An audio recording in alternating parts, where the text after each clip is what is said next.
Well, hello, everybody. We'll go ahead and get started. Clerk, will you call the roll? Agent, Here. Clegg, Here. Halliburton, Here. Sanchez, Here. Willetts, Woodings, Here. 5 present, 1 absent.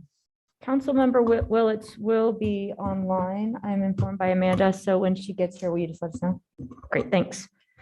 With that, we'll jump right into it. We've got a full agenda today. First off, the zoning code rewrite. Welcome. Good to see you both. Good afternoon, Mayor and Oh, yeah. council members. For the record, Andrea Tuning with Planning and Development Services. We do have a brief presentation. It's very, very quick. But just to give us a reminder of where we've been and where we'd like to go. At the end of January, we released the Module 2 document of the zoning code rewrite. And then we kicked off our community engagement efforts. And that began with a public work session with Boise City Council, as well as the Central Bench Planning Area. And at the February 8th City Council work session, we heard from our council members that we had some general feedback that you wanted to ensure that we got. And what we heard was to be bolder, to find ways to simplify the code because it was very complex and long, to reduce the subjective language within the document and making sure that we were using our language carefully. We also heard that flexibility was of great importance so that we could reduce unnecessary restrictions to get the best development possible. That specific feedback that we are hoping to get from you today is in regard to dimensional standards, parking, neighborhood protection standards, incentives, and enforcement.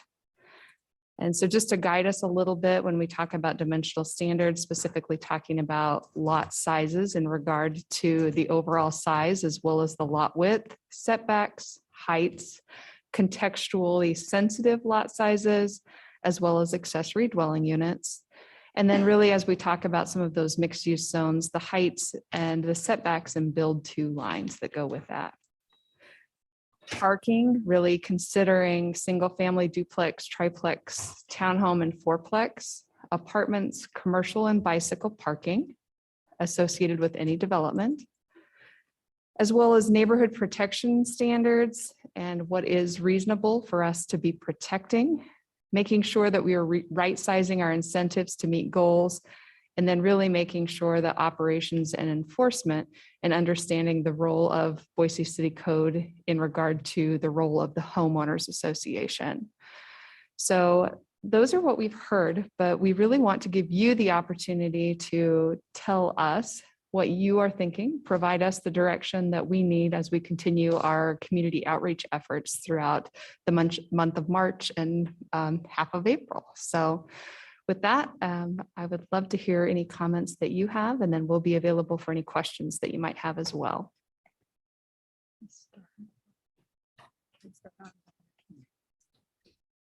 Do you want to? I have my glasses on, sorry, so I couldn't see everybody. Do you want to? Did you have your hand up? Go ahead. Well, thank you. So, Oh, and I'll jump in here too. Feel free, to talk like this. It's important that we have a conversation today. So feel free to talk amongst yourselves and not feel as though you have to go through me to do that. And then if we're going back out to staff, then that can happen. great. Well, thank you. Really happy to have this session today. I think once we got the zoning code module 2, many of us dove right into it, not surprisingly, and lots of good things in there, lots of things to be excited about, especially the fact, for instance, that we're allowing more units on single family lots, that we're allowing more units in general.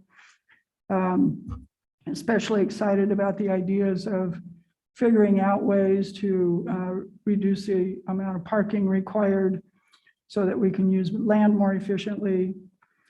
But of course, the devil's in the details. We all know that. And so for me, once we got into the details, there were some things that you touched on here that really did give me pause, that I'd like to see if there's consensus among city council members to hopefully give you direction. Primary for me is those dimensional standards. And those include setback and include height.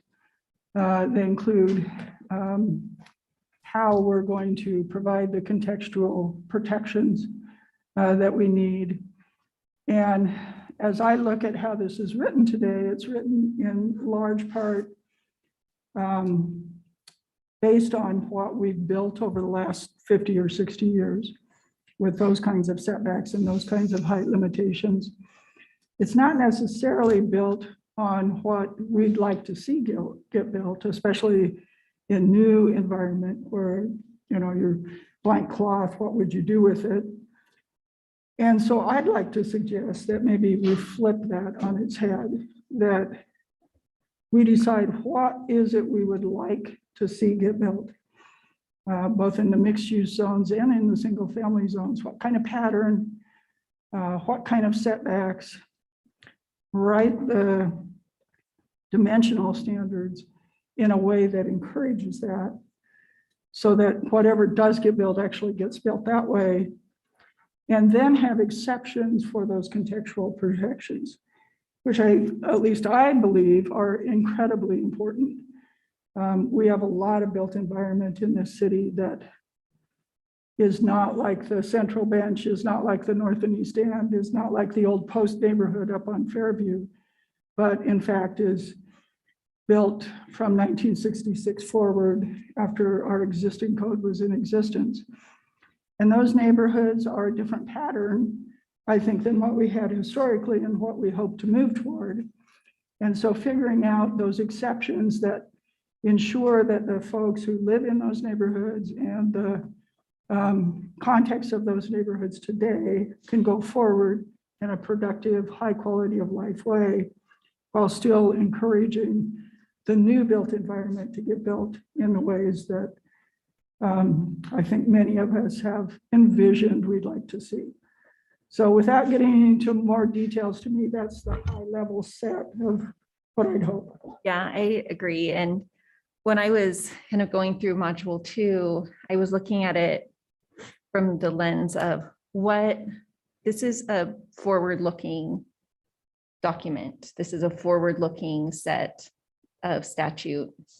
And we want to create something that is consistent with our vision for the future of Boise, not necessarily Boise as it is right now, but what we want to see in 20 years when, as this zoning code is aging, what do we want Boise to look like?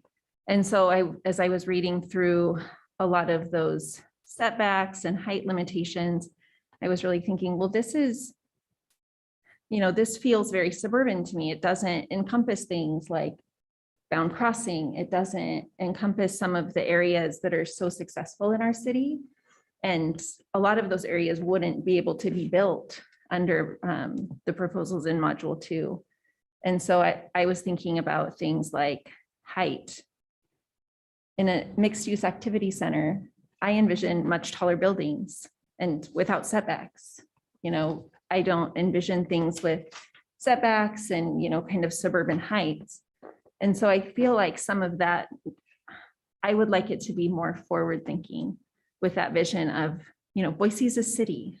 We have a lot of urban environment. We do have places where we don't have an urban environment, and there should be exceptions for those cases, but we really should be looking at this zoning code rewrite as our vision for the future, rather than well, here's kind of what Boise looks like. And so let's build out a zoning code that encompasses that. Because like the one we have now, this is going to be a 60-year document, probably. And so we want to make sure that we're respecting that and not putting a city council in 20 years kind of in the same seat where we are right now, where we're always looking at exceptions, where we're always making exceptions for the kinds of things that we want to see. If I can jump in, some of my feedback and my thoughts are very similar. When I read module 2, the thing that I loved most were the top line goals. We've got more units the more relaxed parking requirements, just top line goals like getting people who live in our city into homes. But then as I started to really dig into it, I felt like there were a lot of rules that were inadvertently, as the council president said, devil's the details, kind of conspiring against those goals. And so you start adding up all of the lot size restrictions, setback restrictions, et cetera, and many of the, not many, but a lot of, for instance, perfectly wonderful homes in the North End just couldn't be built today. Or the 75% subdivision rule for lots makes it almost impossible for large neighborhoods with large lots to redevelop into density and infill. And I don't think that's, I think it's a symptom of one of the challenges that the council president and pro tem brought up, which is in my mind, and this is not my area of pure expertise by any stretch, but it feels like the structure of module 2 is to kind of take what we've built, create a code based on that, then with some exceptions for the things that we want, or some liberalizations in areas that we want. And that's really different. That's kind of backwards looking, or at least looking around at the present. That's very different than looking forward to the type of city we want to be in 20, 40, 60 years, and then writing a code for that. And so the way it comes up, I have several pages of notes of specific examples, but the running theme is oftentimes in order to get to the city we want in this code, we would have to find an exception or go through a process, or sometimes write the exception into the code. And I think we can do better. I think we can write the code that's what we want, and then create exceptions for the things we don't want. So that's the thematic thought that I have. It's good. It's much better than what we have, but I think it can be even better if we really go back to simpler, more forward-looking exceptions to prohibit what we don't want. And then all that flexibility sits there in the code so that the city can grow and fill and create housing and commercial areas and economy and all that for everyone who's going to be here. And I can get super specific. That's like pretty high level. I can get super specific if we'd like, but we also only have 45 minutes. You can go ahead and let the council member or others know if you want more specific examples, et cetera. Or if through the course of this conversation, you're wanting anything specific related to these, feel free to do that. Thank you so much. Yep. My thoughts at this point are pretty consistent, I think, with what everybody else has already said. There's been several circumstances over the last 2 years where I've voted no for proposals that I wanted to vote yes for, but I didn't think that it fit a predictable development pattern. And what was sort of alarming to me was when in our first kind of feedback session that we got from the public, somebody said, well, is council going to support this as written? And what all of a sudden I kind of realized was, if it's not broad enough, people are going to be surprised in the future when we know that we've got certain goals that we're trying to meet as a city, and what may be written isn't flexible enough and isn't broad enough for us to actually give people that predictability. And so that's kind of what my hope is that we can make things a little bit more flexible, a little bit more broad, so that people truly do know that, like, this is what development could look like in my neighborhood, and they aren't surprised down the road when they maybe see a development that didn't fit into the narrow box that we sort of gave them. And so again, I think I'm pretty consistent with what it's been shared already. I had some specific concerns about parking, especially in some of our commercial areas where I don't know that the restrictions are necessarily needed. I think that the types of businesses that are out there that are creating, they're going to build the parking that they need to run their businesses successfully. And that by putting parking restrictions on them, it may limit their ability to actually get a business started to create parking spots that they may not even need. And the examples would be in your smaller commercial areas like the North End, even some of the stuff in the Lusk Street area where you have required amounts of parking that doesn't actually end up even getting used for that general purpose. And it maybe is prohibitive for a business to get started. And if we're truly trying to focus on having a more walkable, bikeable, less car-centric city, I still think that a lot of the parking requirements are way too big. for most of the stuff that we see on there. And I would love to explore how we could really take a look at parking and make sure that we're not requiring too much so that we're creating empty parking lots in the future that may not be needed.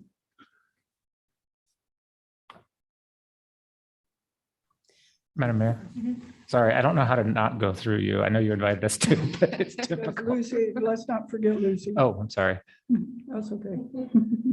One other thing that I meant to bring up earlier, because I think we all have said so far, flexibility is good.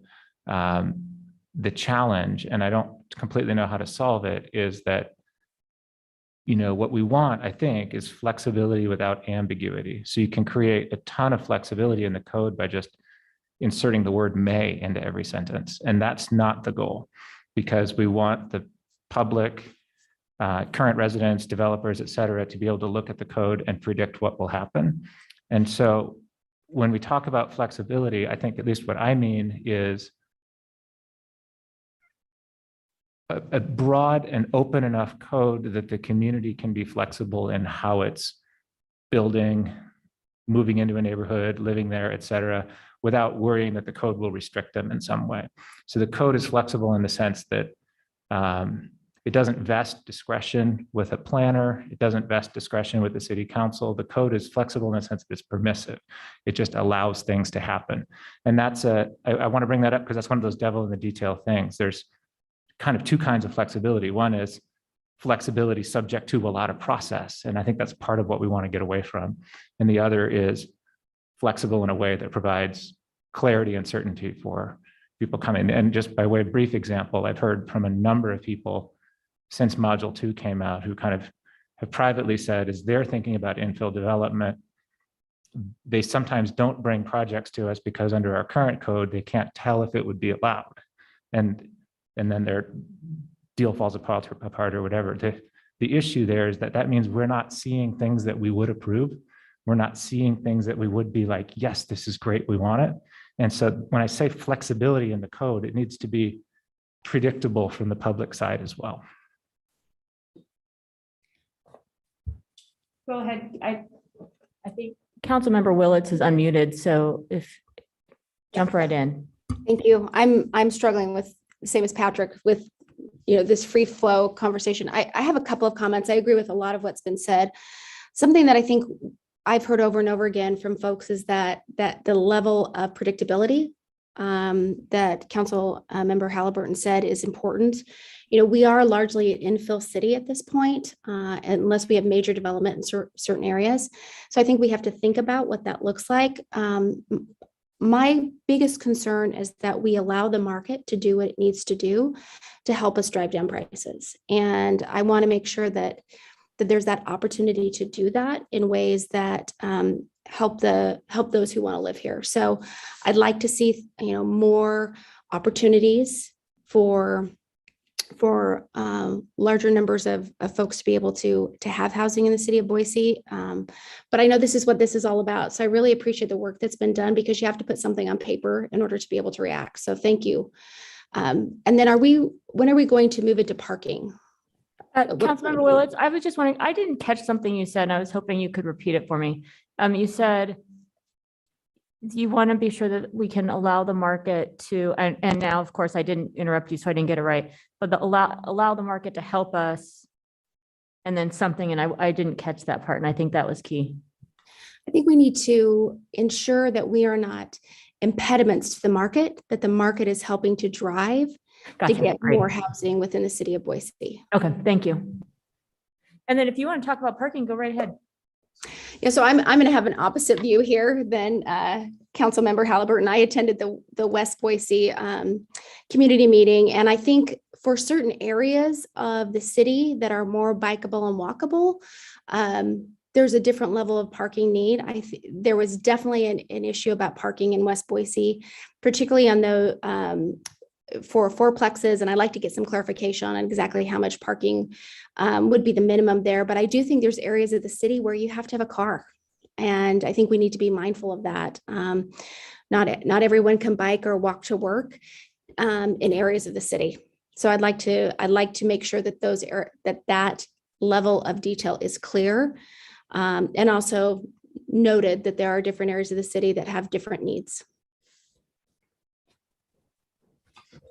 And I guess just to be clear, as far as parking goes, I think specifically where we need to address is more on the office and the commercial side of things. There may be some slight inconsistencies that I think I sent some specific details over in some residential areas. I'm not particularly concerned about things that I saw in there. I think it's more the commercial and office that we're looking at, and typically seeing places that are severely overparked, 90% of the time, and making sure that we're using that land the best way that we possibly can. So I do agree that when it comes to neighborhoods and when it comes to houses, we definitely need to make sure that we've got proper parking there. But commercial office space in particular, some of the smaller office and commercial space is where I'm particularly concerned.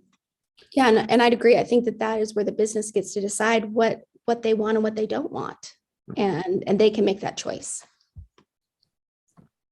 So, oh, go ahead, Lisa. Thank you, appreciate it. Like Councilman Bajan said, I'm not an expert when it comes to this stuff, so I'm just gonna go based on what I've read. And maybe it might be semantics, but I don't know if it's a technical term to the industry, but I know how I receive it when I look at it. When I see something that says protecting existing neighborhoods, what's implied there is that anybody new coming to a neighborhood is hurting a neighborhood. And having been somebody who benefited from infill housing 20 years ago, I was able to purchase one of those very controversial, tall, skinny houses that were all the rage 20 years ago.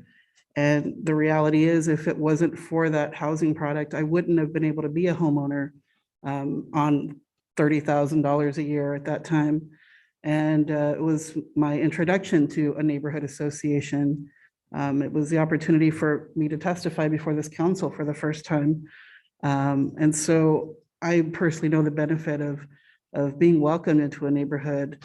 And I also know the feeling of getting used to being in a neighborhood and feeling a bit protective about it. But if there's anything I've learned from this experience as a renter for nearly, more like 12 years now, that we need to do whatever we can to diminish that attitude of that newcomers to our community, to our neighborhoods are going to harm the existing neighborhood. So if there's something we can do to just change that language, I think we're perpetuating that mentality when we say things like protect the neighborhood.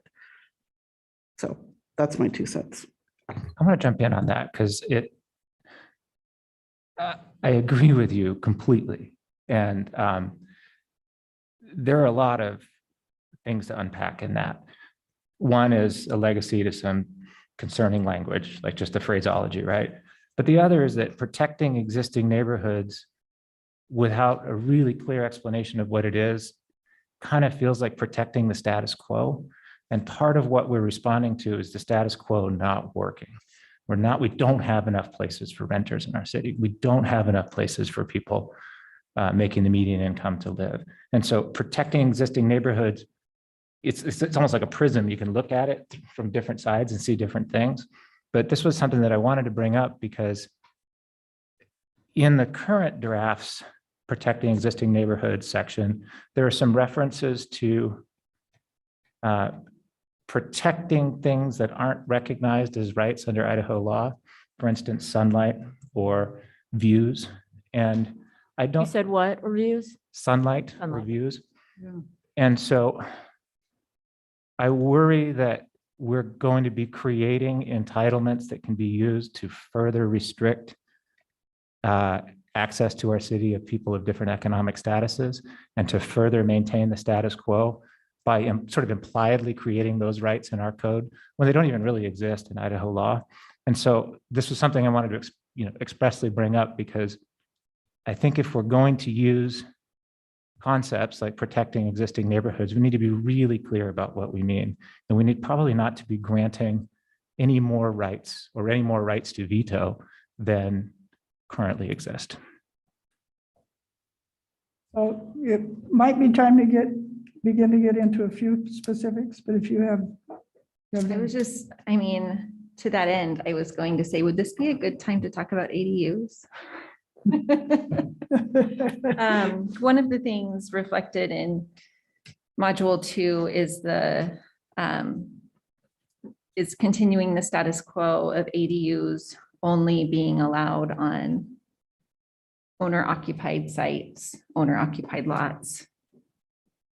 And I know that this has been controversial. I know we've heard a lot of feedback from neighborhoods who would like to protect the status quo and only allow ADUs on owner-occupied lots.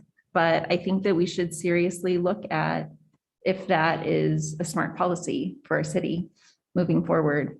I know a lot of property owners who would love to have 2 rental properties on one lot, and that doubles density in a really easy way for renters. So I think as we're having this conversation, that's something that we should really be considering. I think it could be an easy way to build density into existing neighborhoods in a way that honors their history.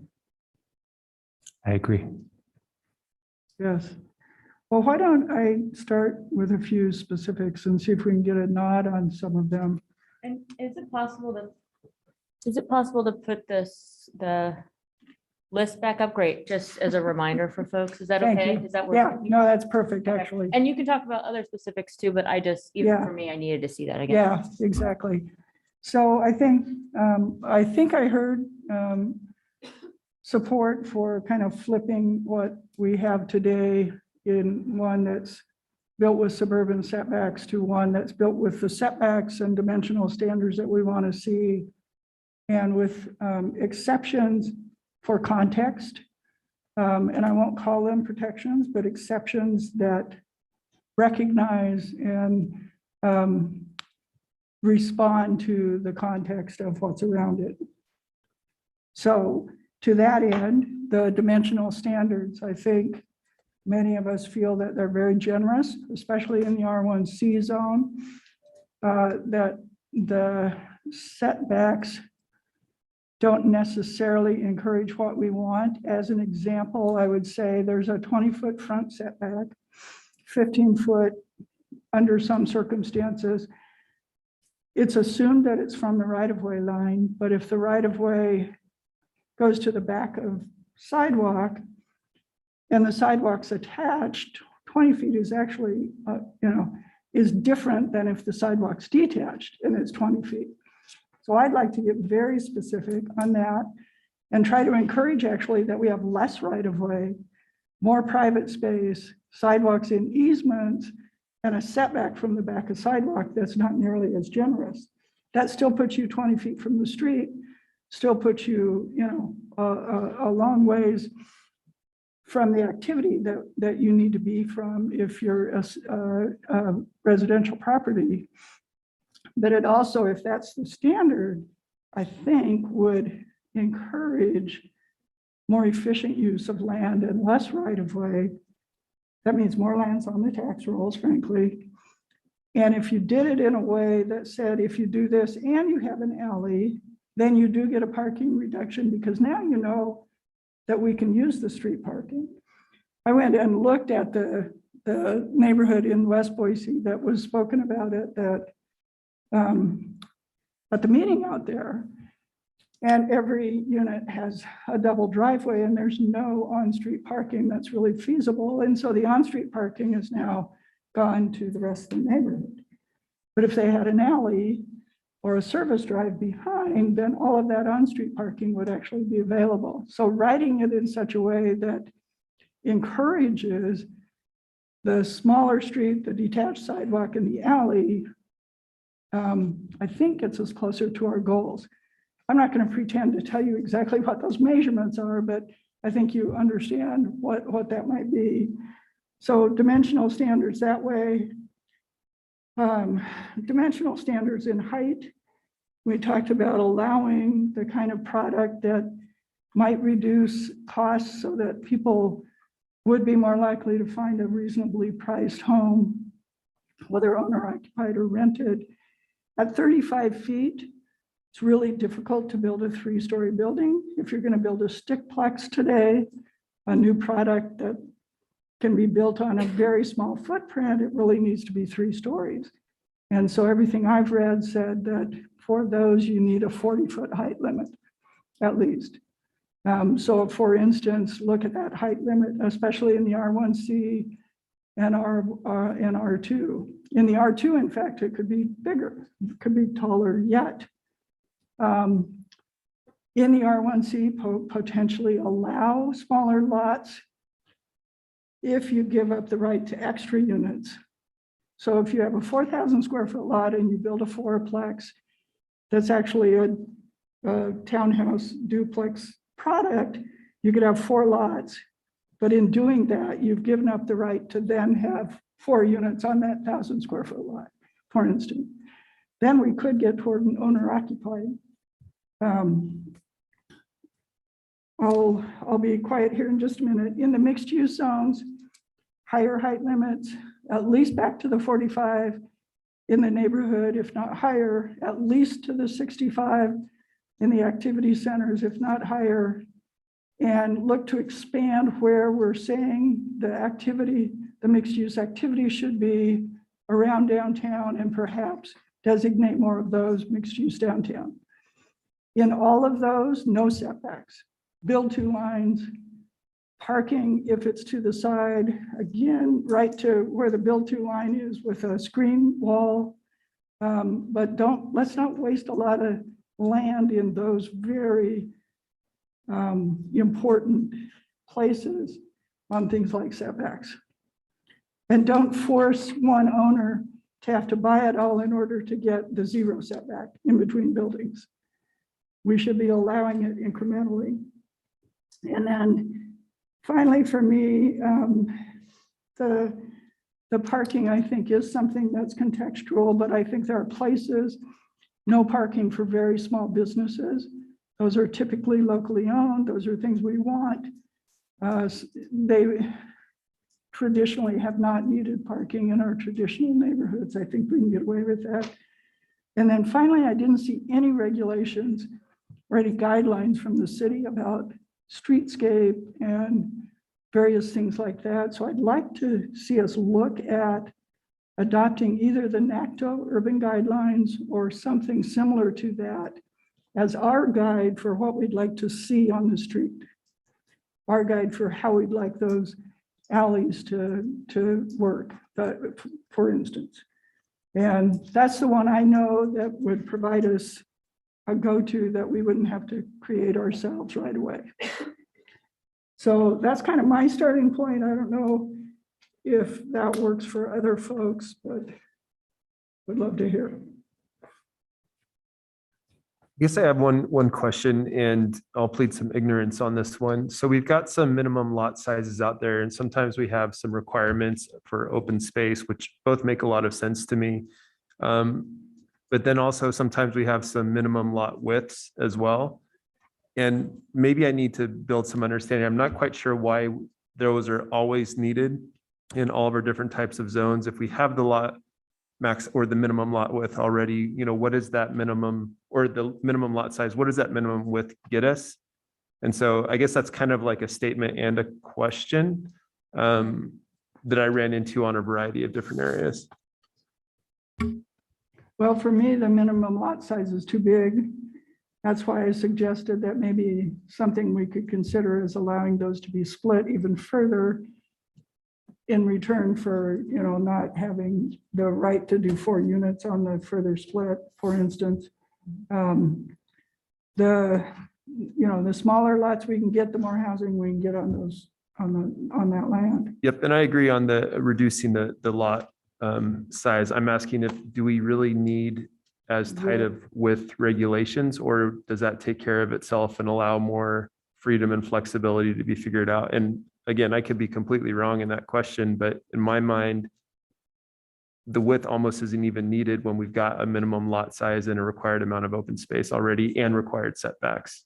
Well, there's a famous lot in Philadelphia that's 5 feet wide, and it has a house on it, and it's probably not really very livable. So I think that's where that came from. Anyone who has not Googled and looked at spite houses, SPITE, should do this for recreation. Spite houses, Spite houses? SPITE. So it's a house that's built on an irregular or small lot deliberately to spite your neighbors. And there are famous and wonderful examples throughout history, and it's. So my question along the lines of what the council president asked, in the mixed use zones, and this is my ignorance again, it looks to me like we took a number of zones and kind of collapsed them into one, and then used essentially the average from all those previous zones as the uniform new rule for that one.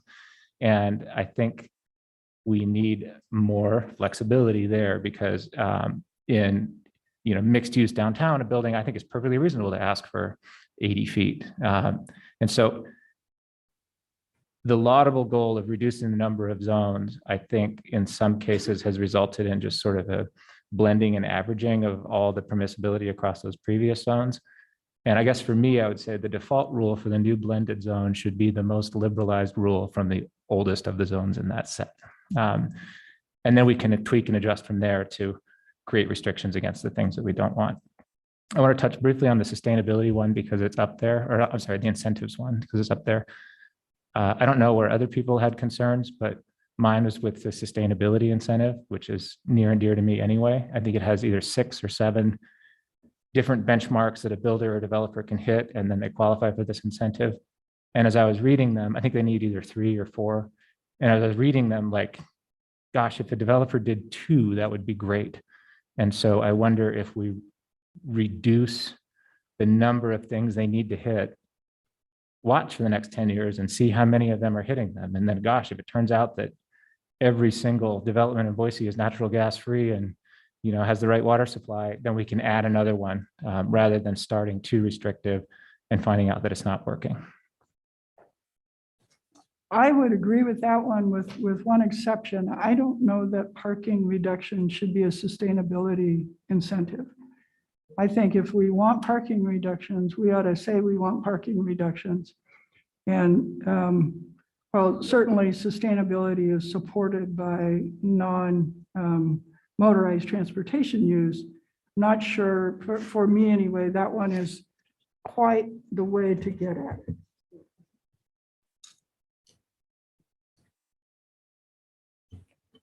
Can we talk a little bit about commercial businesses? I read a lot in this module 2 that prohibits many commercial businesses from operating in many areas of the city. One thing that I hear when I go out into the community and talk to people is their desire to have walkable neighborhoods and walkable commercial opportunities in their neighborhoods. And so I think that it would behoove us to make sure that, maybe a conditional use, yes, definitely a conditional use permit would be needed for a bar in a residential zone. Like, would we grant that? I don't know, but I think that they need to be allowed in commercial zones, regardless of how far from a residential zone they are. Again, I look at our most successful parts of the city, in my opinion, and they have bars right up against residential, and it's fine. I think that it creates walkability, it creates neighborhood character. It does a lot of the things that we want to do for the future of our city. And I think also, there's some things that need to be outright allowed, like people creating artisan enterprises in their home or in residential zones that aren't outright allowed here. And I know that there's a lot of concern about businesses creating car traffic in neighborhoods and that type of thing, but I really think that these things can coexist in a way that we shouldn't discourage with zoning. For me, that brings up one more thing on the R3 zones don't allow. I'm a little unsure why we have R3 zones. They don't allow any mixed use. They allow limited food service, I think. I can't remember exactly what it's called, and nothing else. So essentially what we're saying is that R3 zones are for big apartment complexes and they can't have anything else in them except big apartments. And I would almost be in favor of just getting rid of them and making all of them mixed use activity. But if we're going to keep them, we should think closely about what are the kinds of things that could serve. If I have a 400 unit apartment, I probably can support a coffee shop or a little neighborhood bar or something. And right now we're not allowing any of that in the R3. So for me, that's kind of a, those are the kinds of things that come before council on appeal that I wonder, why did we restrict that in the first place, for instance?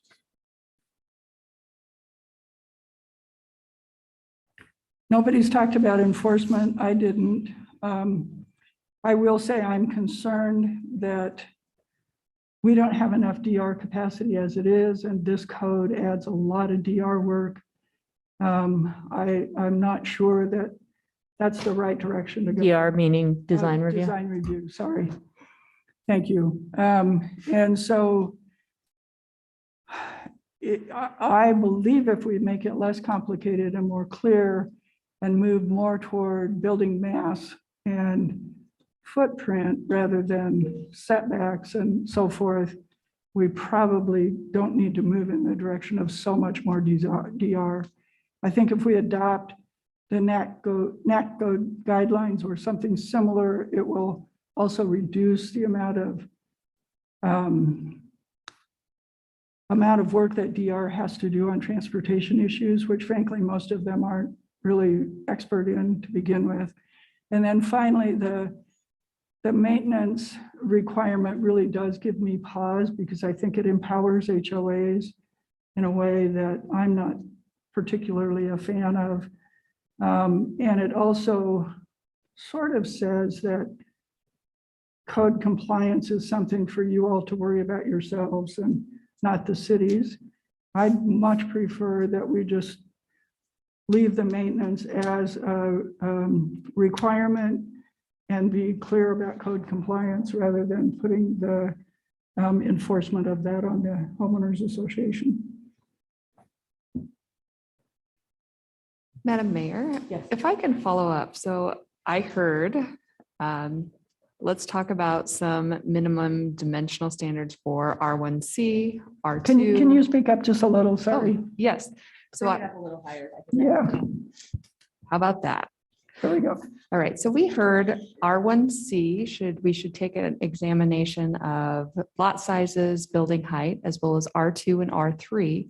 There was no mention of R1B. Are we comfortable where R1B is sitting, or should we examine all of those residential zones? I don't know where everyone else is. I think the setbacks to me are not as big of a deal in the R1B. As long as we look closely at some of the requirements that might prohibit a real fourplex from getting built there, the specific separate outdoor spaces that have to be outside of a setback, for instance, I think could prohibit the typical fourplex product from being built. Maybe we don't want that product. So if we don't want that product, what product do we want? And let's figure out how that R1B works to actually easily allow that product to get built. But for me, otherwise, the R1B does fit with the context of where most of it will be applied. I'll piggyback there. I think that's right. But I wanted to underline the council president's comment that the individual specific rules, setbacks, open space outside of setback, lot size, et cetera, in that zone may add up to there really not being very many viable multiplex type properties to be built. And that would be an example of the earlier concern, the high level concern I expressed, where our bottom line goals are right on track, but then the specifics are tangling us up as we try to get to them. Thank you. And then for a parking follow-up, we heard us talk a little bit about single family. We're moving in a positive direction for single family duplex, triplex, and fourplex. We would like to see a reduction in commercial.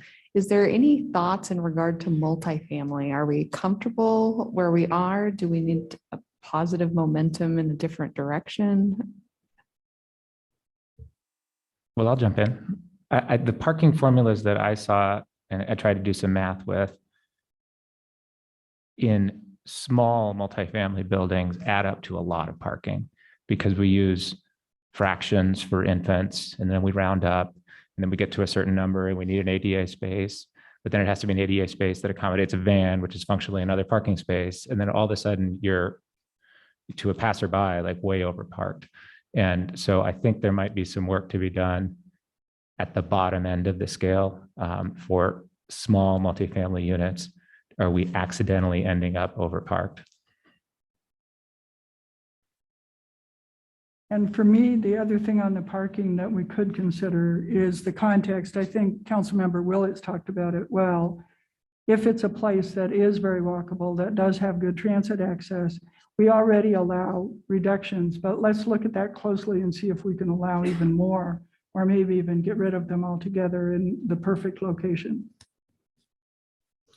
And then maybe a final follow-up in regard to neighborhood protections. One of the thoughts. Just a second, I see Lucy. I think she had something to say on parking. And I want to be mindful of staff's time because they have a neighborhood meeting tonight. But go ahead, Lucy. Yeah, Andrew, I had a quick question about a triplex or a multiplex. Can you describe how much parking is actually available? Is it, I only saw one spot and that concerned me. So can you give me some clarification? If you have a duplex, how much parking is the minimum? Walk me through that really quickly, please. Madam Mayor, councilors, if you were to build a duplex today, you would be required to provide 2 parking spaces per unit. So that would be a total of 4. Under the new code, you'd be required 1 parking space per unit for a total of 2. And that would also happen for a triplex. So if you were under the proposed code, you would provide 3 parking spaces for the 3 units. And then the one anomaly with the 4-plex is now once we have a 4-unit or greater, now we have to provide an ADA accessible space, which is van accessible, but that would be a total of 4 parking stalls, but that does have to be van accessible. So it's equivalent to approximately 5 parking spaces dimensionally. Okay, thank you. And you had one more. Oh, yeah, I did. So just. Oh, wait, sorry. Did you say something? She was going to get to the protecting neighborhoods part. Great. Yes, when we talk about protecting neighborhoods, the thought has come up a couple of different times of what are we protecting? And I think it would be really useful for us as staff, as well as our community, to understand, are we protecting the uses from one another? Is it a transition from like a high commercial intense use to a residential use? Is it a slower transition that occurs? Perhaps is it an overlay that prohibits any development from occurring? What direction would you like to see us move? Madam Mayor, Mhm. as I'm reading this, some of the things that are given as examples is protecting, somebody being able to access sunlight, protecting folks from light pollution, protecting folks from commercial lighting. That to me would be compelling. Are there health concerns regarding this? That would be compelling to me. If by bringing this development, we could be taking that into consideration. Because to me, when I hear protection, I really hear protection. Like, are you protecting somebody from an adverse condition that's not just about, well, wouldn't it be nice to have my view? Wouldn't it be nice? But would this be harming, like real harm? Is it causing, and is it putting particular neighborhoods in a position where they don't get these amenities like sunlight, like clean air, that sort of thing? So for me, that's what it would be compelling. I'll jump in. I think number one, protecting our neighborhoods means people are safe. Number two, it means people of all walks of life, single people, families, elderly people have a place to live there. Number three, it means people have access to economic opportunities in one way or another, whether they're working from their home, whether they want to start a business, whether they can commute to where it is that they work. And then, number three, that there's some open space somewhere in the neighborhood. That's a neighborhood. That's what we want to protect. We don't, in my mind, want to build moats around the richest parts of our town and then make them even more valuable as we exclude other people from coming in. We don't want to create new entitlements that people can use to exclude people from their neighborhoods. Protecting a neighborhood, in my mind, means protecting the neighborhood.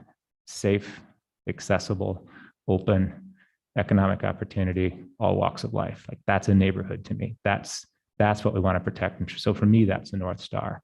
And that's not the same as not allowing development of a certain kind or protecting certain uses from other uses. It's a neighborhood is something much more abstract than that. But those values, I think I just described, kind of get to the heart of it.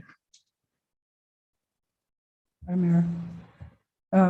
Protection to me is not buffers. That's the other thing that's in this code that bothers me a bit. That somehow if we put a barrier between this use and that use, it's going to be okay to put the use there.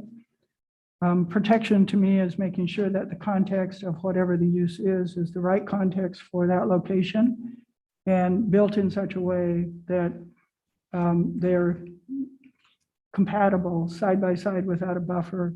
Buffers create divisions. They also create places for people to hide, which impacts safety in a negative way. Places that have a lot of buffers, frankly, don't have a lot of safety, and that's why they have buffers. So for me, it's not a buffer. It's all the other things that both these council members talked about. Is there anything else you need today? No, I think we've gotten some really wonderful direction, and I think that everybody's got a really good description of what we can do to do better. And hopefully next time we see you at the consolidated plan, these ideas are going to be nicely folded in, and I think you'll be pleased. Great. Thank you all. Thanks for being in the neighborhoods tonight. And thanks for this conversation. This was a great work session. Thank you, everyone. Thank you you. so much. Good luck tonight. All right, now we've got, who do we have? Jamie? Jamie with the festival block ordinance. Hoping you don't need half an hour.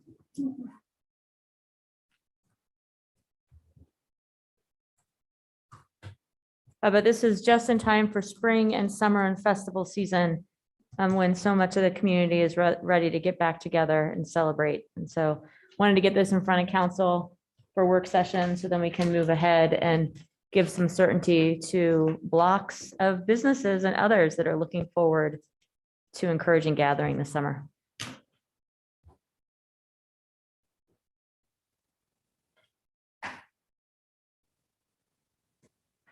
Madam Mayor, council members, thank you for having me here today. I'm going to switch things around a little bit here.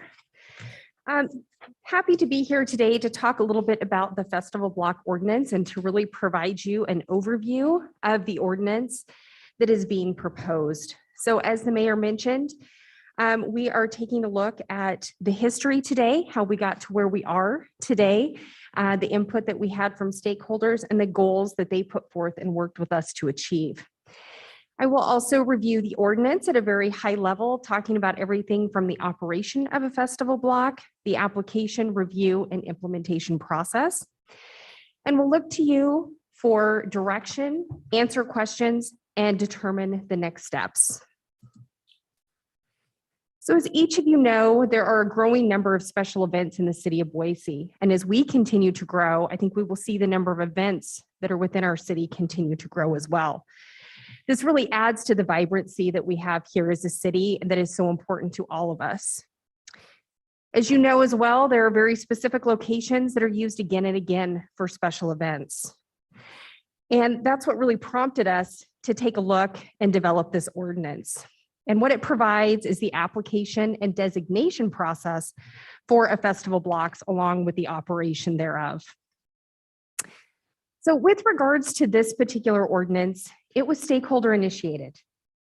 So the actual Bass Block, along with a local attorney who was looking at alcohol code within the city, came to us and said, hey, how can we make festival blocks?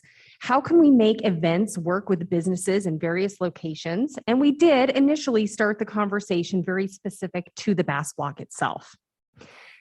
With regards to that, we took a look at the goals of the businesses and some of the challenges that they were seeing as well, which included accessibility during events. So what does that mean? Seems like it would make a lot of sense to have a lot of events outside of your business. More people are going to come in, more people are going to see your business, they're going to want to patronize your business. But at the same time, those people are there for a special event. They're focused on that event and they may or may not patronize your business. At the same time, because of that event right outside your door, it may exclude people or make other people who might otherwise come and see your establishment not come in because of that other event that they may not have any interest in or might not want to fight the crowds, etc. So pros and cons of having events right outside your door.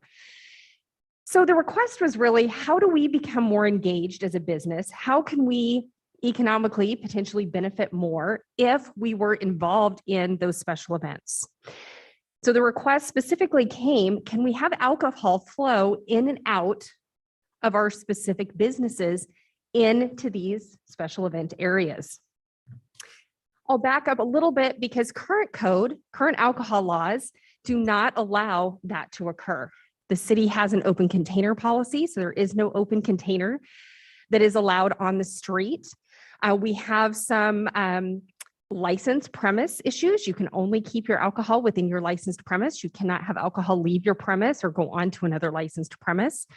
So those were all things that we discussed. In order to have the open container, we needed to change code, or we needed to have a mechanism in which to do that. As such, we initially talked about, let's just open up and make these areas open container areas.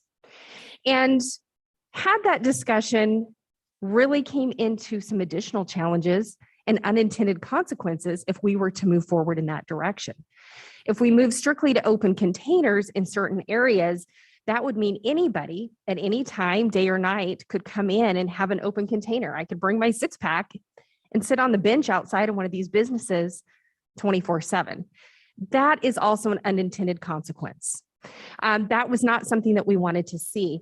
So because of that, and because of the liabilities that we saw with these businesses and their alcohol licenses potentially being at risk if people left their establishment, if people came into their establishment, also the risk to patrons if they left an establishment not knowing and had an open container, they could get an open container violation the way the current code is written. So again, how did we alleviate and address all of those concerns? I will walk you through that with this ordinance. It's a complex ordinance. We really tried to be creative. So we really hit several marks from the health and safety perspective, as well as these goals that I've outlined from the businesses. So at a very high level, we took a broad perspective. So as I mentioned, the Basque block came to us and said, hey, how can we achieve this for our block? But the ordinance itself was really written from the broad perspective of how could we implement this across the city and how could we make it work across the city? With that, it would become a festival block designation as outlined in this proposed ordinance. So what does that mean? We defined a festival block. This is at a high level, not a quote from code or the proposed ordinance, but at a high level, that it would be a public place designed for the temporary implementation of open container zones during permitted special events. There's a lot of things being said in that definition of a festival block, so I'll walk through that just a little bit for clarity purposes. A festival block designation would have that temporary open container status that would toggle on and off only in conjunction with a special event. We have an entire code that manages our special event process, and a special event is defined as an event that has an attendance of 1,000 people or more, has alcohol, has street closures, takes extraordinary resources from the health and safety perspective, or a combination thereof. So we do have it very defined as to who needs to apply for a special event. Within that code, there is an option to opt in to the special event process and take advantage of the resources in our special event team that reviews all of these special events. That team is made up of about 13 different agencies and departments that really focus on the health and safety. So with that, again, it's a public place designed for the temporary implementation of open container zones during those special events. What this allowed us to do is to really balance the public health and safety. It allowed us to preserve the commercial viability in these areas, and it also allowed us to maintain the integrity of these areas. With all of that being said, talking again at a high level of the proposed ordinance, we are doing a consideration from all of the block businesses and the residences in those areas and requiring 75% support within a block that is seeking that festival block designation. So we ensure that it meets the needs of that particular block. In addition, we also wrote in the ability to reassess these areas one time a year if anybody on the block or the public would like to do so. And there's a process in code for that because we understand that the needs might change, the types of events and the impacts might change within that block. And we want to make sure that we have the ability to go back and reassess as necessary. Can I ask just one quick question without derailing you? Yes. 75% support means what? 75% of each business there, or 75%? Like, I imagine the Albertsons on State Street, which has a Starbucks in it, wants to host a special event, and Starbucks can veto it because that's 50%. And do you see the question I have? Yes, Madam Mayor, council member, it would be of the actual businesses. Part of the application process, and I'll walk through that in a minute, is to know each and every business that is located there. And so we would need contacts. That's obviously operated as a separate business within that Albertsons and would be recognized as such. Okay, each business. Thank you. Mhm. So we're stopped. I had a question about that too, and you mostly cleared it up, but say for instance, we know that a block is being built that's going to have a food court market in it. Will it be the food court market that will count as a business, or each of the businesses within it? Madam Mayor, Councilmember Clegg, we would look at individual businesses. And again, I think that becomes, the entity and how they're set up. So if the food court itself manages all of those different businesses, it would likely be one. If they all were a separate entity and had different owners, they would be looked at separately. Okay, thank you. Madam Mayor, I had a question. Sure, go ahead. Jamie, help me understand the legal definition of open container. So are we just talking about it would be open container in outside spaces or within these blocks? If it's open container, could someone take that and go into a business that may not serve food or may not have an alcohol license? Walk me through that. Madam Mayor, Councilmember Willits. So a bit more complex. So currently, if someone had a drink that they purchased, an alcoholic drink, they could take that out into the festival block zone, not into other businesses, not into other businesses that have licenses with alcohol, if that makes sense. So what we would do within that festival block is we would designate a very specific zone. It would be signed so they would know. There would be barriers that we would put up. Each of those barriers would be different depending on the locations, but we would identify that footprint that is the open container zone, which would likely not include other businesses. Okay, got it. And then if it's a festival block, how do you handle folks who are under 21? I'm assuming they're allowed within the festival block. Madam Mayor, Councilmember Willits, yes, and depending on the event, depending on the makeup, we would be able to put conditions on those events, which we currently do. So depending on the event, it may be an over 21 event only. If that's the case and others cannot get into that event space, it would be over 21. If it's an over underage event, we often require wristbanding at the entrance points, and we would manage it the same way we do any other events and alcohol containment. Thank you. All right. Madam Mayor, council members. Oh, council member. Madam Mayor, since we're stopped, one more thing. I just wanted to ask in section 319.6D, you're asking for recommendations from the police and fire chief.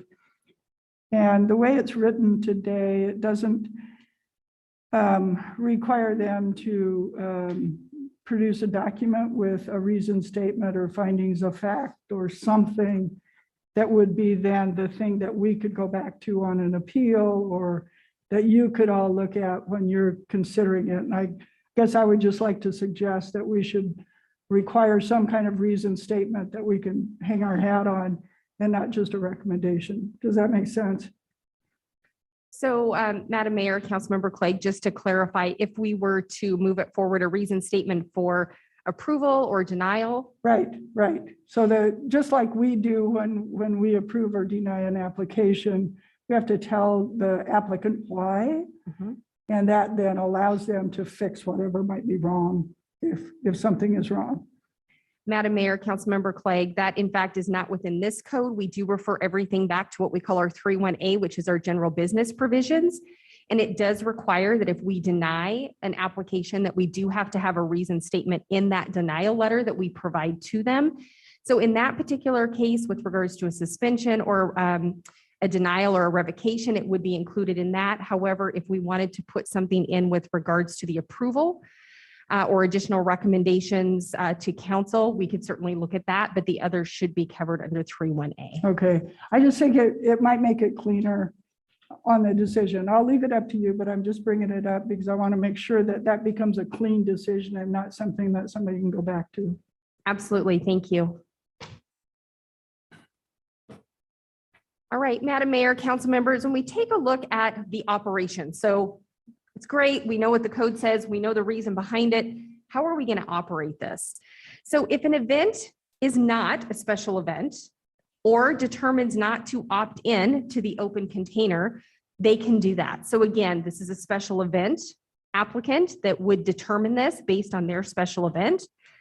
So if that is the case, open containers would not be allowed and alcohol would not be allowed to exit the business. So pretty straightforward. If an event wanted to be the sole alcohol provider or caterer, they could also do that. We ran into this because many people that have these events, alcohol is their primary means of raising alcohol, and they want the revenue from all of those alcohol sales. So we still give them, the event organizer, the option to be the sole provider of alcohol.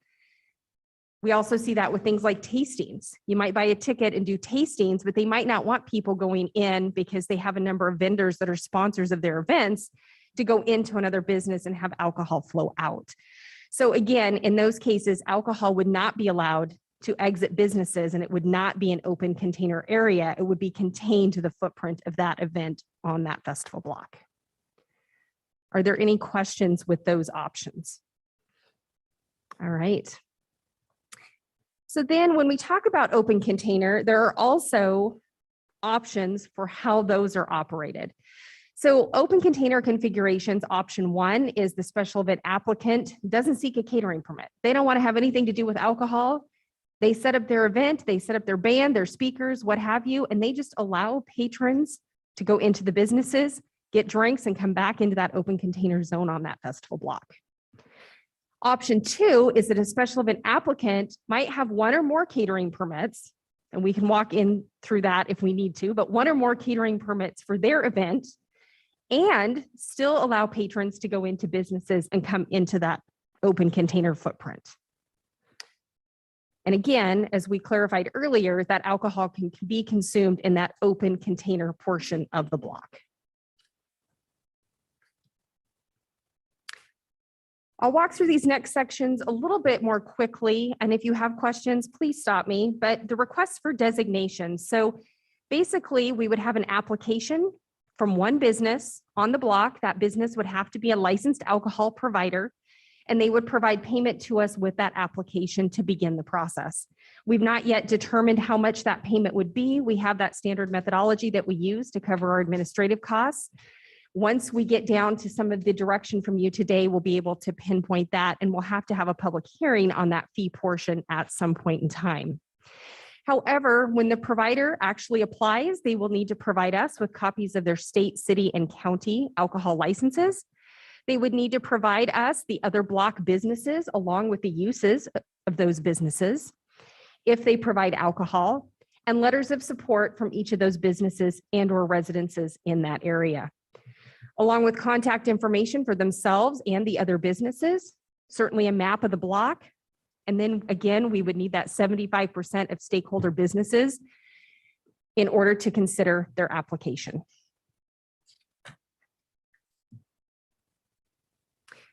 Once we receive that, we do have a review process that police, fire, and the city clerk's office would go through. Things that we would consider are the geographical size, location, and layout of the block, the nature and usage of the public right-of-way, the types of buildings and businesses, the nature of those uses, pedestrian and vehicular traffic impacts, past actions against those license holders, any citations or records that they may have, along with any complaints that they may have received. And we would review all of the stakeholder and business support. If the minimum requirements have been met, then what we would do is set up a public hearing to get additional feedback. Direct written notice within businesses within 300 feet would be provided, along with general public input would also be sought. And we would hold those public hearings. Once we had that, staff would make a recommendation for council consideration and further action. Madam Mayor, thank you so much, Jamie. Would this be kind of a one-time designation, or would it last for a certain period of time? Would it be event by event? How would that work? The actual block designation would be an annual designation. It can be renewed. So we don't have to go through this full process every time. But again, we do have that reassessment option if somebody would like to have that completed. Madam Mayor, Jamie, would there be a limitation to how many events we would have per year under that designation? Madam Mayor, Councilmember Sanchez, that is not something that we have considered at this point in time because we have a designation, but then special events actually apply for the use of that area. Currently, per the special event ordinance, we have not limited the number of special events, but certainly something that we have considered and may consider in the future. If approved, there are some festival block requirements that need to be taken care of, things like signage that would need to be put in place, maybe some additional staffing considerations to minimize the risk to both patrons for open container violations, as well as the businesses and making sure that their license is compliant with current codes. Then we also have the special event application that must provide written notice of 72 hours to all businesses if they're going to invoke that option. So with that, I will stand for any questions that you have. Seek your input. Once we have your input, we will update the ordinance accordingly. It will be moved onto a first reading calendar if that is the desire of the council. Then we will work towards system development, implementation, community outreach, and then would like to recommend to staff that we have an annual review of this ordinance to see the successes and challenges that we have seen throughout the first year. Madam Mayor. So Jamie, I recently heard from a constituent about a new endorsement on alcohol licenses. I can't remember if it was from the county or the state. I can't remember who licenses alcohol premises. That there's a sidewalk cafe endorsement that folks can seek. Do you know anything about that? How it would interface with this? Would alcohol premises need an additional endorsement on their alcohol license? How would that all work? Madam Mayor, Councilmember Woodings, that would be something that I would have to look into. I am not aware of that. The state licenses, the county licenses, and the city licenses premises. We currently license sidewalk cafes. All of us do as entities as either part of the footprint of that business, or they can do catering permits depending on their setup. So there's a couple different nuances, but I'm not aware of a specific endorsement. Typically that just goes along with their licensed premise from the state level down to the city. Okay, But I will look into that and see if there is a specific endorsement that has been added. thanks. I appreciate it.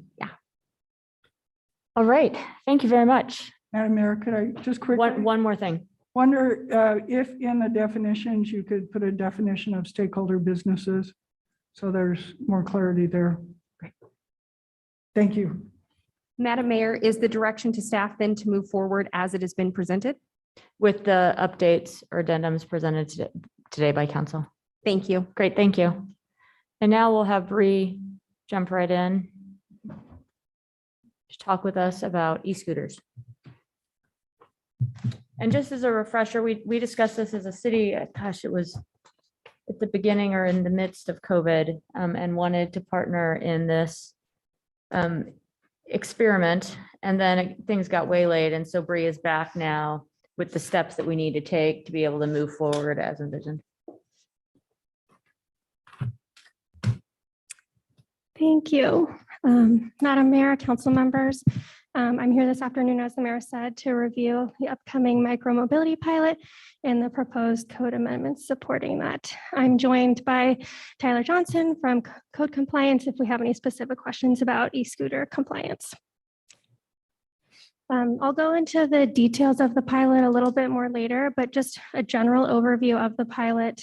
Boise was approached in October of 2020 to be the first city in the country to pilot these new devices. They have piloted retrofitted versions of these devices in 2 other cities, but will be the first ones to get the complete device with the actual technology manufactured into it. They were created with the intent to solve issues with improperly parked scooters, but they also have the capability to be hailed, so a user could order it and have it delivered to them. And then the ST200 e-scooter, as they're being called, is equipped with 3 wheels instead of 2, a camera with a 210 field view in the front and the back to assist with that repositioning.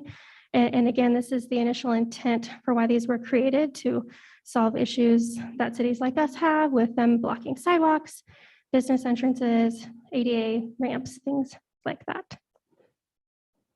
And the devices also have multiple additional sensors and a new braking system compared to the standard e-scooters. The deployment area that we have proposed for these devices is in the central part of downtown. This allows us to have a little bit more visibility where our code compliance teams are already on the ground, and really be able to test that performance closely. They can be ridden outside of this deployment area, but they must be rebalanced back into it. And this is where they would start their day. During this time, we're asking Spin to rebalance the rest of their fleet into other places outside of the downtown core, so we don't have this high concentration of multiple different devices in the downtown core. And as I mentioned, riders can ride them outside of this area if they so choose. To get into some of those details of the phases, the key components of the pilot really is the phasing. It's a 6-month pilot and it has 7 distinct phases, so that it would begin with really intense restrictions on where they can be remotely operated, how they can be remotely operated. It relies heavily on Spin staff on the ground to be able to physically move the devices back into the area if someone were to ride them out. And even within the first few weeks, while it's being remotely operated, if it crosses through an intersection, a Spin staff must be behind it, watching and making sure that everything is going smoothly. And then as it progresses through the phases, they're allowed to travel a little bit further while being remotely operated without the supervision of a Spin staff. Some things that are consistent throughout all of the phases: Spin and City of Boise will meet 1 week prior to the end of each phase to review performance, data collection, and then approve that progression to the subsequent phase that might have more allowable activities. The devices will not exceed 5 miles per hour while they're being remotely operated. And then there are restrictions on the distance a device can be remotely operated before they need to be physically moved by a Spin staff member. Additionally, we have some restrictions on time of day. Devices can cross between blocks once they're allowed to do that, that is, so that we don't have these traveling in the peak hour. And on your screen, you'll see the proposed code amendments that support this. As we started reviewing this, we noticed our code was really specific to 2-wheeled devices for e-scooters and e-bikes. So the first change here is the definition of e-scooter, changing it to include devices that have 3 wheels, establishing and defining a pilot program as a study that would not exceed 6 months, and it would allow mobility operators to study the feasibility, duration, and adverse events of a mobility proposal before they would officially ask to bring them on our streets. Of course, City Council and the clerk's office would determine whether a program qualifies as a pilot program Additionally, during a pilot program, the devices would not count against a licensee's dynamic cap, so they're able to be tested sufficiently and compared against their regular fleet. And finally, the last change recommended here is to strike the requirement stating that every person operating in a bike, e-bike, or e-scooter would have at least one hand on the handlebar. While they're being remotely operated, there is no physical hand on the handlebar, but it would be incredibly difficult to do this anyway. As to operate an e-bike or e-scooter, you would have to power the device, so you would need a hand on there anyway. But Madam Mayor, Yes. quick question on that last one. Couldn't we just accept remotely operated ones when they're being remotely operated? I'm sorry, Madam Mayor, Council President, could you repeat the question? On striking the requirement to have a hand on the handlebar. Couldn't we just accept remotely operated implements while they're being remotely operated? Do we really want to accept people not having to have a hand on the handlebar? Madam Mayor, Council President, we could certainly change it to say that, but I do think that it would be difficult to operate an e-bike or e-scooter with no hands, right? Because you would have to push the button. So I'm not quite sure. It would probably accomplish the same thing. I actually could imagine my son accomplishing that challenge that you just made. I do think it's not a bad way to do it because that was in there intentionally before. So just an exception clause for this pilot. Madam Mayor. Yeah. Can I propose maybe an even better idea? The point of the one hand requirement is that we want people to be in control of the vehicle. And we still want these people remotely operating these things to be in control of the vehicle. So some language that says, something like remotely operated shall be directly under one person's control at all times. You can't run 6 of them at the same time. You can't start it down the street and then go get a coffee. Language that captures that. So it's still directly within control, just maybe not in physical contact. Madam Mayor, thank you. That is really helpful.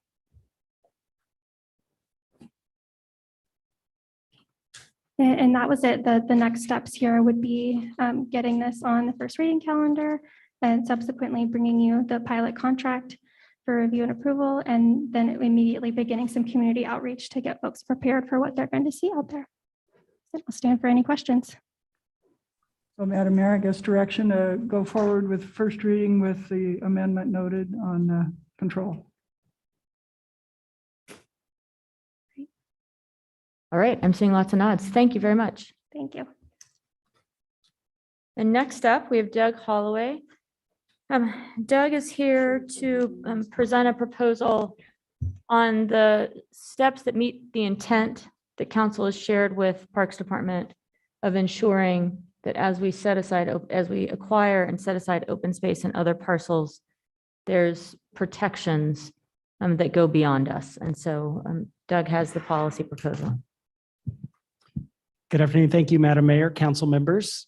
Pleasure to be back with you again to discuss our lasting protection of parks and open space. If you recall, Madam Mayor, council members, we were before you in November, giving you a brief outline of where we were at that point in time. We were given some direction to go back and continue to look at different assets that we have to bring back a confirmation on what is available as far as what can be protected in the future, what we currently have in our inventory that is protected, and then some potential options or recommendation on how we move forward to create that protection for our assets. So again, just a quick background, when we were here before, the overall goal is to protect our park and open space. And when we say park, we are limiting this to just within the city limits.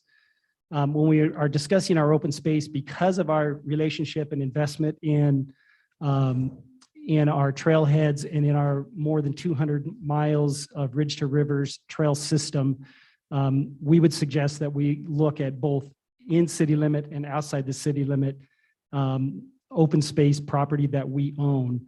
And if, as mayor and council may be aware, we actually do have property. A lot of our reserve is across different our collaborative consortiums that make up the Ridge River system. So some is in the city limits, some is not. And so we would propose that that we look at those properties and make sure that we're including them in an asset protection program. But when we were talking about park space, we were just focusing strictly on what we have inside the city limits. And again, that goal is to prevent anything other than their intended uses when we either received or purchased those assets. So we did look at a number of different properties. We looked at a total of 103 park sites, and that's both our developed and undeveloped sites. We have a total of 14 open space reserves that we reviewed.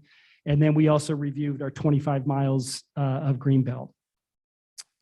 And what we discovered is that there is nothing in any of the documents that we looked at for all of the assets we have in our inventory that would prevent this council from creating a lasting protection over all of those assets. And as council and mayor are aware, a large number of the assets we already have, we've received either from a donation agreement or in a purchase sale agreement that actually does provide a protection over that asset currently. And when we look at what we have, and this is what Madam Mayor and council members asked us to go back and take a look at. We do have 8 of our 14 reserves are already have language and deed restrictions that protect them. 35 of our 103 park sites also already have those protections in place. And then there was an ordinance passed in 1971 as part of the Boise River Greenbelt Comprehensive Plan by the city council at that time that preserves the entire greenbelt for the public in perpetuity. So the greenbelt itself is completely protected, currently protected as well. So in working with our legal team, we came up with a 2-tier process that we would like to propose for your consideration. The first would be to bring a policy to you in the form of a resolution for you to vote on and adopt that would place a deed restriction on all public parks, open space, and also the greenbelt, and then would be recorded as the property is protected for its intended use. So the language would, in the deed restriction, as dictated by the policy that you would pass through resolution, would provide that overall protection for everything that we have in our asset inventory now. The second piece to this would be to be certain through the policy that you would pass through resolution that all future acquisitions that we have, and we're currently doing this now anyway, we've been doing this for probably the last 2 years, I'm guessing, that property that we're acquiring, purchasing, or having donated does have the deed restriction already built into the agreement when we accept that donation or make that purchase sale agreement. But this would be a part of the policy as well that would say anything we buy in the future or we get donated in the future will also have that deed restriction protection that would be applied to the asset. In the end, the one question that I've had, and I'm sure that Madam Mayor, you and council members will have, what's the remedy if this is violated by future councils? And Rob Lockwood is here from our legal department and can address it a little bit further, but essentially the violation, because you can't encumber future councils, there certainly would be an opportunity for future councils to attempt to remove some of the deed restrictions for future purposes, whatever that may be.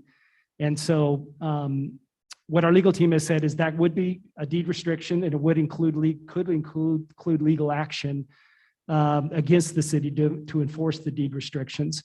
And so there would be language in the deed restriction that would make it more difficult to do that in the future, but also would somehow create this binding of an action that we can put on our property. So if there is some issues in the future with future councils, that there would be some sort of legal action that could occur.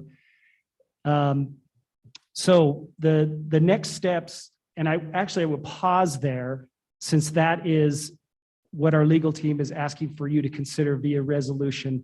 I'll pause there to see if there's any questions before we move to what would be considered the next steps. Madam Mayor. Yes, go ahead. Thanks, Doug. I appreciate all the work you put into this.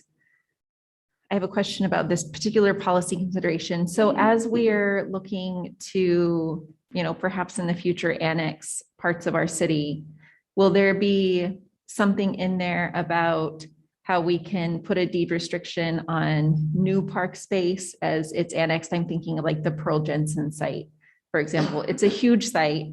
We're likely not going to make the entire thing a park. But I imagine that there will be some acreage in that will become a park, and how that deed restriction will work.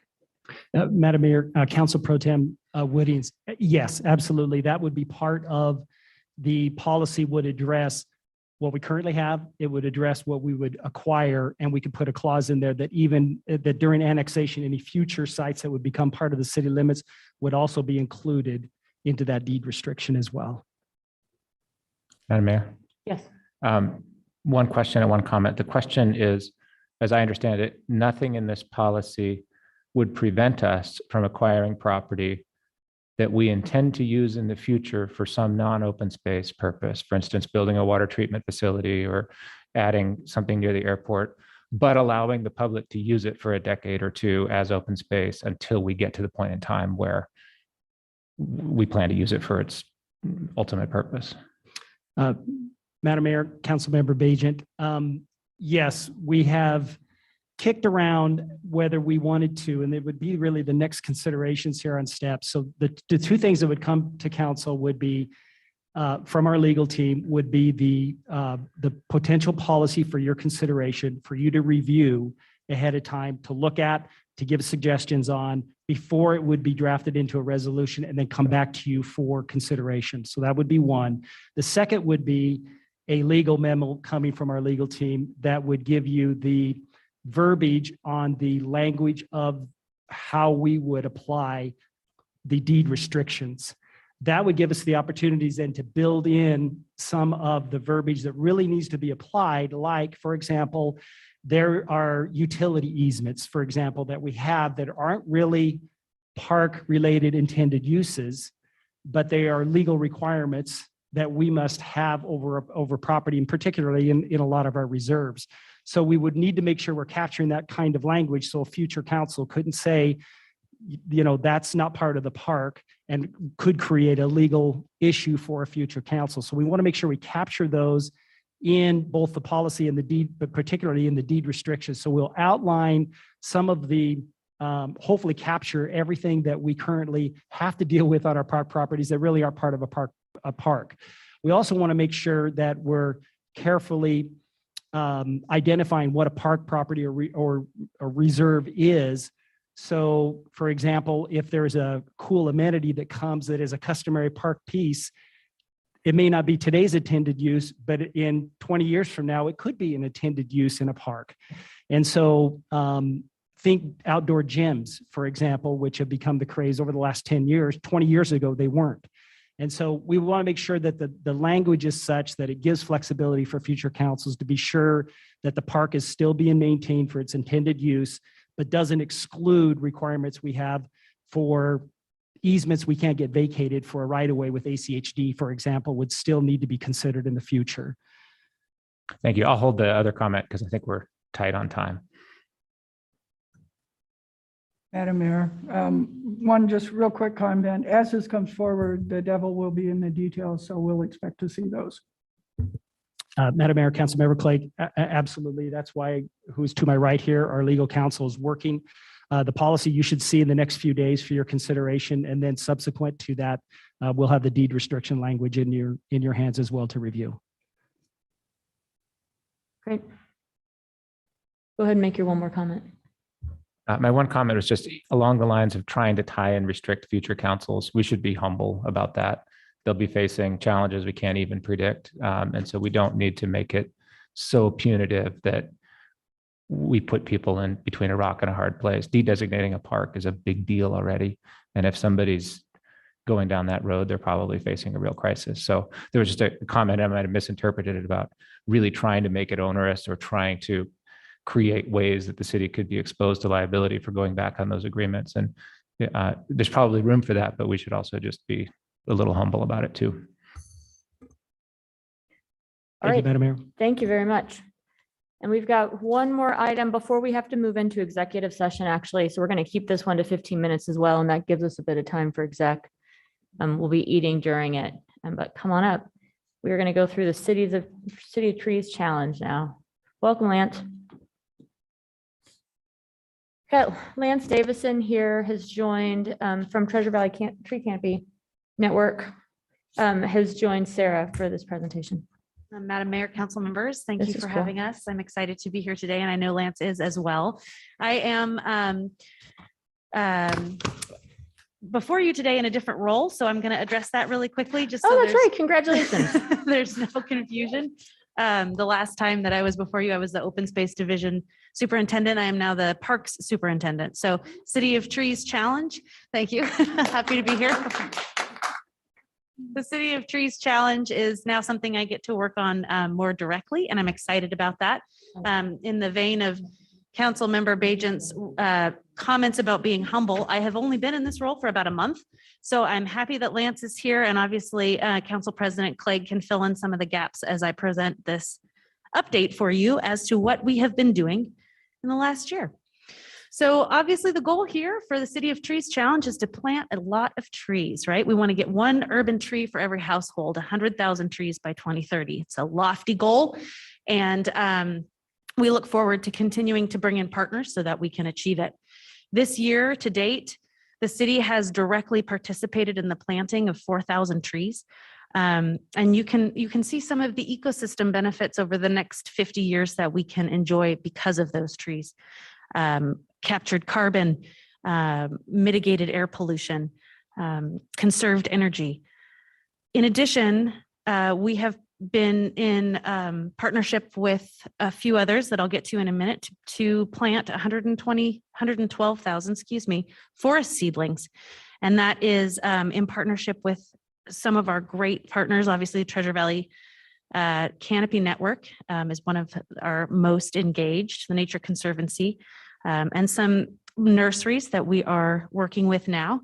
And we'll continue to try and broaden this partnership base, because I think, as Lance and I were just discussing a moment ago, the success of this effort is really going to be community-based. We're going to need a lot of partners to make sure that those 100,000 trees get planted in Boise. Just a quick note, this effort does align with a couple of key city initiatives. Obviously, our climate action roadmap. There's some air pollution mitigation discussion in there, as well as shading our community. And then the America the Beautiful initiative. This is one of the goals of our your work to protect and enhance natural amenities in public spaces. The last 2 years, Lance and others, including Council President Clegg, have worked really hard to lay the foundation for this effort, engaging partners, and then also using this as a platform to discuss some of the sticky subjects that we have to discuss in this community with regard to climate change and equality in our community, trying to make sure that everyone has the opportunity to appreciate the clean air benefits and the shade benefits that trees can provide. It's a great opportunity for us to lead locally on some of the national efforts.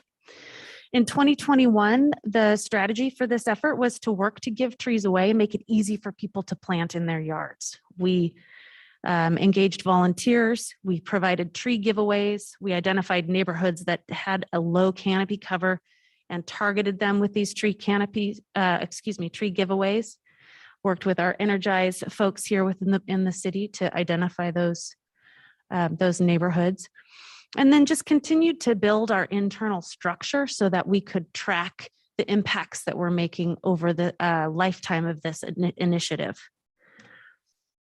So just as a side note, in 2020, I planted 14 trees in my yard and made sure to get them in the GIS database. And that's kind of what you're looking at right now. There's a couple depictions here. We have propped up a technical tool to help us track our impacts in our GIS system. So thanks to our folks in IT for helping us with that. And it aligns really well with what's happening on a broader scale nationally. You'll notice you have some stickers in front of you. One of the efforts that we're going to be working on in 2022 is trying to crowdsource, in a sense, tree ownership and tree planting and tree stewardship with the Tree Captains program. And so we're working through details on what that might look like now. We want to expand our partnerships with local nurseries. The last 2 years, most of our nurseries have sold out of their inventory, and we're not currently able to capture that, that impact. We're able to do tree assessments, canopy assessments. I think every 5 years is what we're looking at right now based on the cost and the opportunity to measure change. But what I'd like to do, and what Lance and I have been talking about in partnership with our work group, is to try and capture how, those trees that are getting sold locally and getting planted locally that we may not be directly facilitating.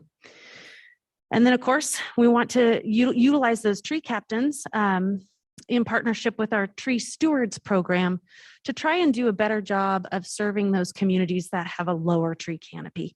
It may not be easy for folks to plant a tree, or they may be a renter and don't have the ability to make those decisions on their property. So we need to do some work there to improve our impact in those areas. And like I said, we'll be updating our tree canopy assessment in 2022. So I look forward to seeing how those numbers demonstrate the work that this team has been doing. And I went through that very quickly because I assumed today that I would have not very much time. So please feel free to ask any questions. I'm sure Council President Clegg may like to provide some context as well. Thank you. Well, thanks for being here. I wanted to make sure all of you got an update on where we've been, what we've been doing. Wanted to make sure that we recognize both our staff and the Canopy Network for the work that they've done. Sarah mentioned that we've stood up a data tool thanks to Danny Roop, who was here a few weeks ago on another issue. That wouldn't have happened without him. Amy and Steve in Public Works and the Climate Action Plan and moving that forward. And most exciting, I think this year with our folks in our neighborhood service group, the tree captain thing will be aimed at providing equity for neighborhoods that don't have the tree canopy today and show lower health and other outcomes than some of our other neighborhoods. So to me, this is a way that gets at almost all of the goals that we have. With that, I'd like to give Lance just 2 minutes because he's done so much work on this. We wouldn't be here without him. Thank you. Thank you, Madam Mayor and Council.